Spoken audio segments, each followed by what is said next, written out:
that is, why the hell do we do what we do? Why do we do what we do? I would ask anybody out there practicing medicine, why the hell do we have waiting rooms?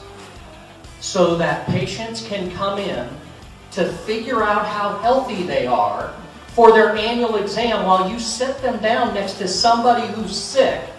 So they've now given you time and money to leave your office experience sicker than when they showed up. I do not believe in waiting rooms. If you start to believe in what you're doing, fear tends to become less of an issue. The first step is really Thanks, man. It's great to be here, especially to be here with so many people that think the same and are all focused on the same thing, the patient, and I love being a part of it. So thanks for having me on today, Mike. Absolutely. Accepting that growth mindset, that's another thing that I've been reading about recently, accepting our growth mindset and not thinking that, well, the system has failed me or I've failed in this particular situation, but really thinking about what have I learned? What can I bring with me that's useful to whatever I do next? How can I apply this thing that I've learned to whatever that next step might be for me? I think really those are some of the most helpful things that we can do, sort of starting from with, that's me being defensive. What is going on for me? So the more physicians and leaders can continuously look inward, introspect, what's happening for me? And I would recommend, do not ask why questions. There is research from an organizational psychologist named Tasha Eurich. She is an expert in self-awareness, and she speaks about introspection. She finds that people who introspect with why questions are actually less happy than even those who don't bother to be introspective at all. Use what questions. Really drive what's happening for me, what's the story in my head, what is it that I want here, what can I do differently, and keep the attention here. So if I feel any kind of flare-up or tension, we tend to constrict, right? So like, I worked with one leader who his tendency when he got defensive was, you would literally could see that he would get rigid, right? And it would be all through his shoulders and his neck and like his head, and like everything about it was different. So here's something really, really goofy. Can you wiggle? In a conversation, if it feels like it's going off course, can you in that moment, like, do you have the ability to wiggle your body? I know that I don't when I'm feeling defensive.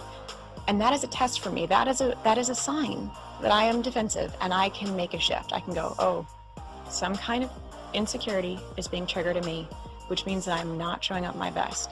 What is happening for me? What is the story in my head that's causing that level of trigger and that level of defensiveness and that level of rigidity?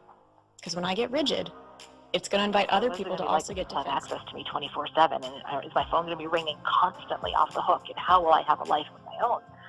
And I've found that the large majority of patients are not calling and texting you 24/7. But I think there's reassurance in knowing that they can, if that makes any sense. Just knowing that you will be there for me. In small practice, we know that this is how we stay in business, by knowing business.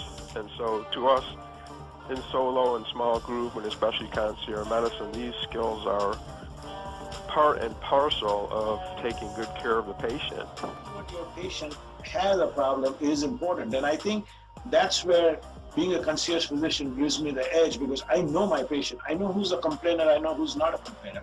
So if someone comes in and says, I feel short of breath and I'm a little winded, and he never does it, I know there is an issue. So I need to catch that up, and that is the key. And the most important thing is that I need to be mindful when I'm in the patient's room. If I'm in a patient's room and I'm thinking about, oh, I have to do that today, or I have to talk to Michael 2 hours later, then I'm not really paying attention and catching the vibes that my patient is giving me. So being there present and not looking at the computer screen and seeing in patient's eye, I think is the best answer I can give you. Exam will follow. If you don't catch what the person is saying, you won't do the right exam or test. And we're coming in for a landing. So, one of my mentors, John Maxwell, I'm sure you know John. Oh, yeah. What he taught me a long time ago is this, Charlie, adding value to yourself, that's success, and that's okay. But when you add value to others, that's called significance, right? And I like that approach. And I've learned, if I can give to people that need help, doctors, if I can just give, and I can show you how to implement, and I can coach you together, we can remind everyone of what skills it requires to come across authentically and to build trust with patients in a virtual world. But also, how do we use these foundational communication skills in all of our interactions? And for a lot of physicians, as you well know, you've had those conversations around the coffee table and kitchen table and island. And that there are competing healthcare platforms and visions. And I'm not afraid to talk about it. So no matter who wins this. We're all in this together, and the more we love and support each other through it, the easier it's going to be on the other side. Like we tell our kids at home, my wife and I, we make sure you wash those thumbs. You can't forget about washing those thumbs too, because it's easy to wash the other 4 fingers. But... Let the notes flow like a symphony. Now I can say things differently. It's a really great thing. You've got an idea, you've got a medical practice, you've got patients who come in and out, but that thing that you want to do called concierge medicine, there's a learning curve to it. Do you want to accept insurance? Do you want to participate in Medicare? Do you want to do a hybrid practice? What's your staff going to look like? Are you going to incorporate different tests inside of the office? And if you're interested in me speaking a little bit of truth to you, and sometimes it's not as easy as we think. We want somebody, we want somebody to just say, oh yeah, you can do this right away. It'll take you like a week.